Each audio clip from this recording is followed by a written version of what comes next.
So hello friends, it's Wasim sir here और आज हम लोग सीखने वाले हैं some subject that is strength of material. तो स्ट्रेंथ ऑफ मटेरियल में हम लोग का टॉर्जन चैप्टर चालू था। टॉर्जन चैप्टर में हम लोगों ने कुछ प्रॉब्लम्स लिए थे लास्ट लेक्चर में ना। अभी हमारा प्रॉब्लम नंबर 8 चालू है जिसमें हम लोग आज देखने वाले हैं शाफ्ट इन पैरेलल के प्रॉब्लम है ना। पैरेलल में शाफ्ट रहेंगे तब प्रॉब्लम्स को कैसे सॉल्व करना है वो हम लोग देखने वाले है ना।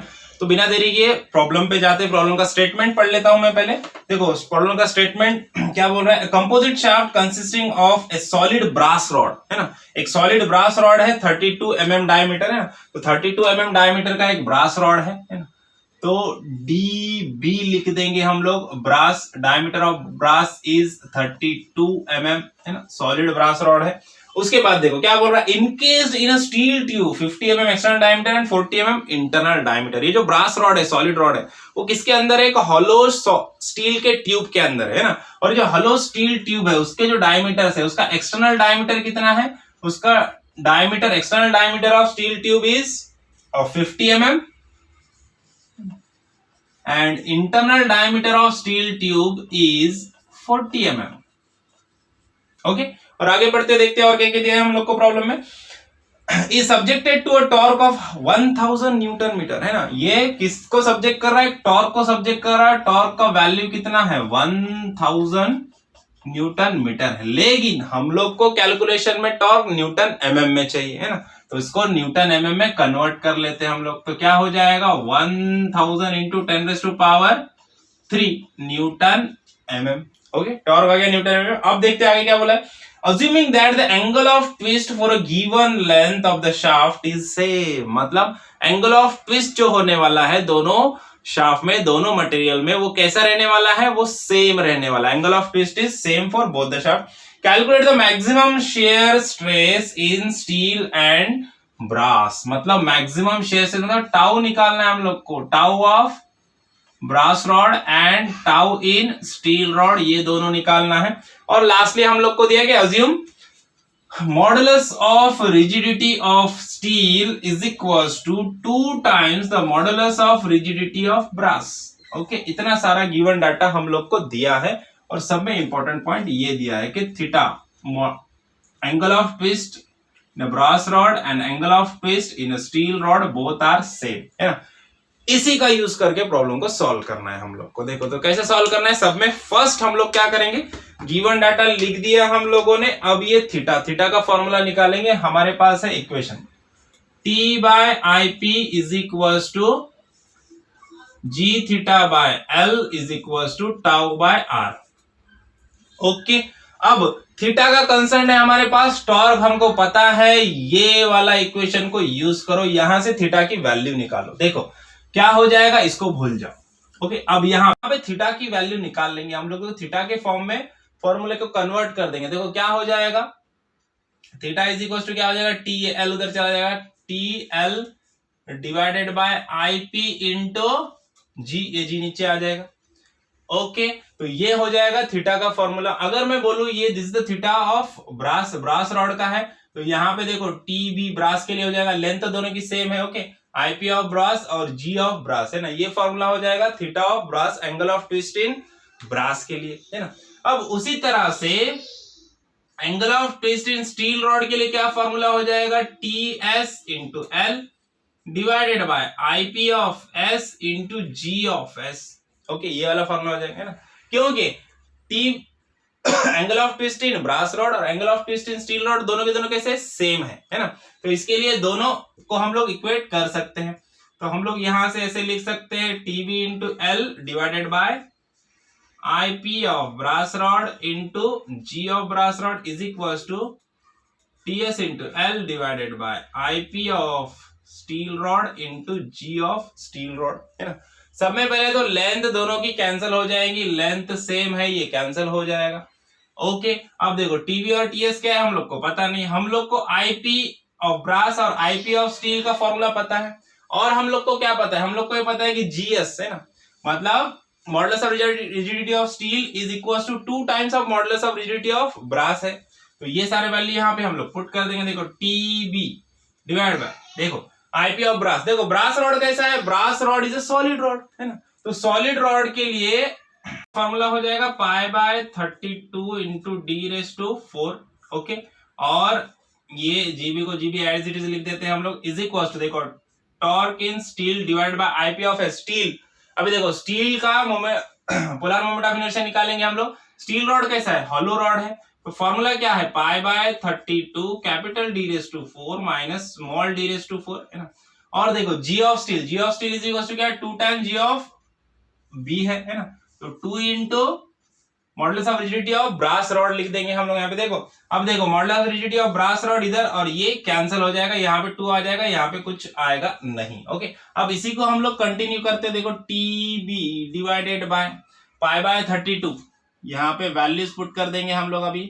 पाई by 32 into d raise to 4 diameter of brass rod कितना है, 32 है, तो यहाँ पे 32 रेज टू 4 आ जाएगा। ओके, इंटू जीबी तो गया, अभी वो कैंसिल हो गया, सेम था।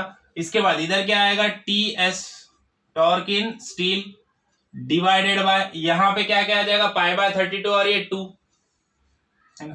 तो क्या लिख सकते हैं हम लोग, 2 पाई बाय 32, ये 2 को पहले ले लिया मैंने, 2 पाई बाय 32 है ना।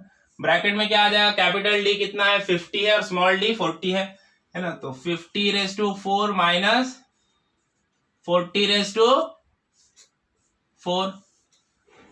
ओके, अब देखो, अब इसको ये तो ये 2 से इसको कैंसिल हो जाएगा, 32 क्यूब हो जाएगा, पाई इंटू 32 क्यूब, यहाँ का एक पाई और यहाँ का एक पाई, देखो ये पाई बाय 32, ये पाई बाय 32 भी यहाँ पे कैंसिल हो जाएगा है ना।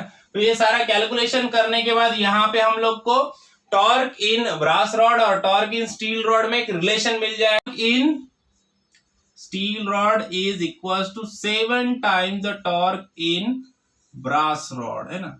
तो torque in steel is equal to 7 times the torque in brass rod है ना। और हम लोग को प्रॉब्लम में जो दिया है वो टोटल टॉर्क दिया है, मतलब ब्रास रॉड और स्टील रॉड दोनों में मिला के, दोनों का मिला के कितना टॉर्क क्रिएट हो रहा है, इतना टॉर्क क्रिएट हो रहा है ना।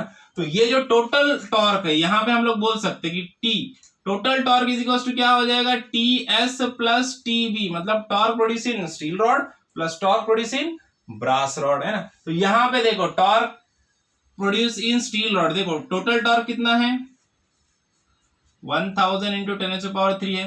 टीएस इज इक्वल टू क्या है 7 इंटू टीबी प्लस टीबी।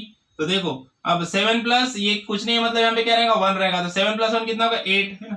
तो देखो यहाँ पे हम लोग लिख सकते हैं 1000 into 10⁻³ is equal to 8 times torque in brass rod. तो यहाँ पे हम लोग को टॉर्क इन ब्रास रॉड की वैल्यू मिल जाएगी। देखिए वैल्यू मिल गया हम लोग को 125 इंटू 10⁻³ न्यूटन mm।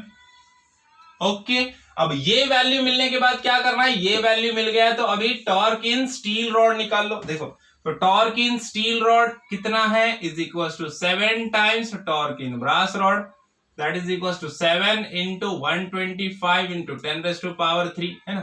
तो यहाँ पे ये हो जाएगा 875 इंटू 10⁻³ न्यूटन mm है ना। तो इस तरह से हम लोग को टॉर्क इन स्टील रॉड और टॉर्क इन ब्रास रॉड दोनों के वैल्यू मिल चुके हैं है ना। अब क्या करना है, अब जाना है हम लोग को टाउ के वैल्यूज पे।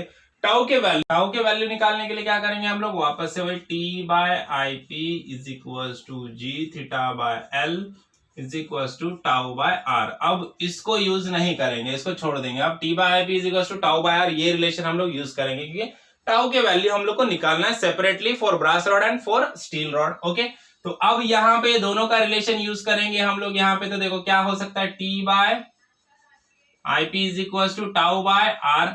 अब देखो अगर पहले मैं बोलूं कि स्टील रॉड का निकालना है, देखो टाउ ऑफ स्टील रॉड, तो tau S is equal to क्या हो जाएगा, टी, ये आर ऊपर चला जाएगा, T into R divided by I P है ना। ये भी स्टील का, ये भी स्टील का, आईपी भी स्टील का है ना। तो सारे के सारे वैल्यू यहाँ पे हमको पता है, पुट कर दो और आंसर निकाल लो।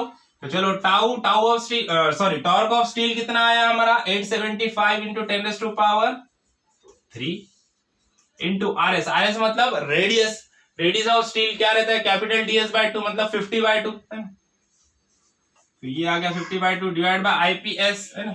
तो polar moment of inertia of steel का रॉड हॉलो वाला है, तो capital d⁴ minus small d⁴ है ना। अब यहाँ पे इसके सारे के सारे वैल्यू इधर हम लोग पुट कर देते हैं। तो हम लोग को यहाँ पे shear stress in steel rod मिल जाएगा। देखो क्या आ रहा है, 875 into 10⁻³ into 50/2 whole divided by π/32 into 50⁻⁴ minus 40⁻⁴ है ना। इसको अलग ब्रैकेट में रखो, इसको अलग ब्रैकेट में रखो, कैलकुलेट कर लो। कैलकुलेट करने के बाद हम लोग को मिल जाएगा share stress in steel rod 8, देखो 60.38 न्यूटन पर mm² है ना। ये मिल गया shear stress in steel rod है ना। तो सेम वे हम लोग को अभी shear stress in brass rod निकालना। देखो तो shear stress in brass rod is equal to, same ऐसे ही फॉर्मूला बन जाएगा। क्या हो जाएगा, torque in brass rod into radius of brass rod divided by IP of brass rod. Okay, तो अब देखो same torque in brass rod कितना है, टॉर्क इन ब्रास रॉड हम लोग को मिल गया था 125, तो 125 इंटू 10⁻³ रेडियस देखो डायमीटर कितना है ब्रास रॉड का 32 है, तो 32 divided by 2, okay, divide by IP. Solid shaft था, क्या है फॉर्मूला, π/32 d⁴ है ना। और डायमीटर कितना दिया है ब्रास रॉड का, सिंगल डायमीटर है 32, तो यहाँ पे लिख देंगे 32⁴ है ना। तो इसको कैलकुलेट कर लेंगे हम लोग, तो यहाँ पे हम लोग को इसका वैल्यू मिल जाएगा। देखो टाउ का वैल्यू मिल जाएगा, टाउ इन ब्रास रॉड कितना मिल गया, shear stress in brass rod का वैल्यू मिल गया हम लोग को 19.43 न्यूटन पर mm² है ना। तो ये मिल गया shear stress in brass rod है ना। तो इस तरह से सारे के सारे वैल्यू हम लोग को यहाँ पे मिल चुके हैं है ना, और प्रॉब्लम हमारा खत्म हो चुका है ना। देखो प्रॉब्लम समझ में आया, वीडियो अच्छा लगा तो वीडियो को लाइक कीजिए, ज्यादा से ज्यादा अपने दोस्तों के साथ शेयर कीजिए और चैनल को सब्सक्राइब करना ना भूलिए। ओके, तो मिलते हैं नेक्स्ट वीडियो में नेक्स्ट प्रॉब्लम के साथ, तब तक के लिए थैंक यू, बाय बाय।